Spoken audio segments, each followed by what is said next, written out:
y'all, welcome to a book up session. So like I was saying, you're going to go from Cinder to Scarlet, and then this is going to be Cress.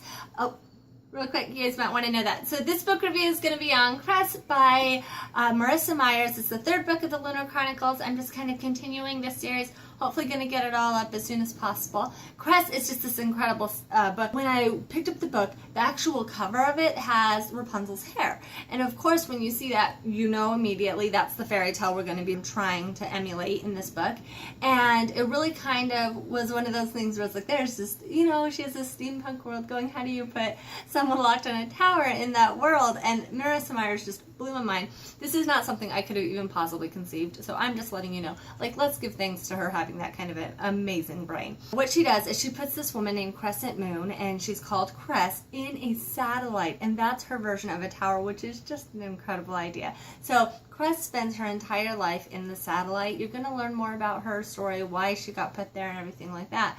But basically, she is one of the citizens of the moon, and she's what's considered a shell. And you're going to find out what shells are and what their purpose in that society is and everything. But for the most part, they get taken away from their parents. And I don't want to ruin anything, so that's all I'm going to say. Basically, Cress gets taken away from her parents, and because she's this kind of genius, she's amazing with technology. One of the queen's loyal servants, or whatever you want to call her, puts Cress up in the satellite with the idea that Cress will be in charge of security, spying on Earth, making sure to keep the ships cloaked. She has a lot of purposes. Basically, she is their entire computer department, I guess. I mean, she serves all of those purposes amazingly well, and she's kept in this satellite away from all population other than just computers. Eventually, she kind of figures out that maybe she's not on the right side of things because she has access to computers, so she has an idea of what's going on, because she does do a lot of spying, so she has some idea. She's not a stupid woman, she just,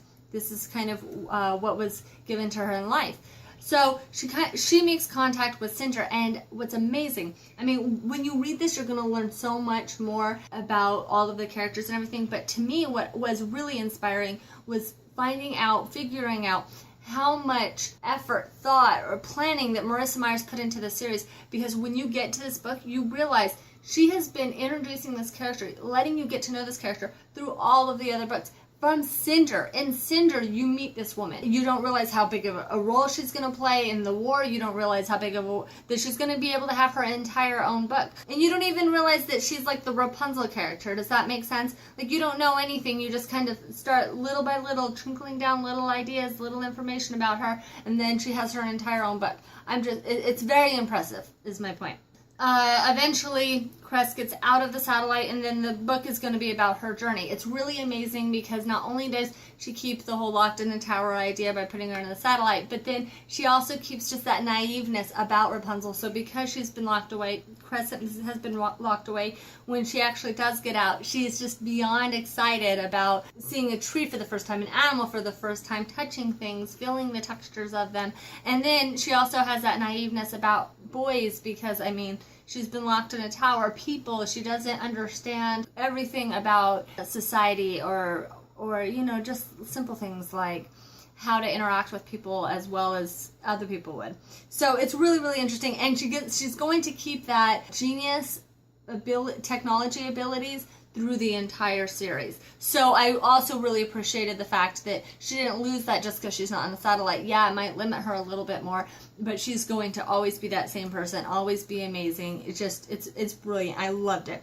So in this book, you're still going to keep Scarlet, and you're going to keep Cinder from the first two books. Through Cress, you're going to just meet all these amazing people. I mean, I can't tell you enough. But so the idea is that at the end of Cress, you're going to have a really good idea of what the entire series is.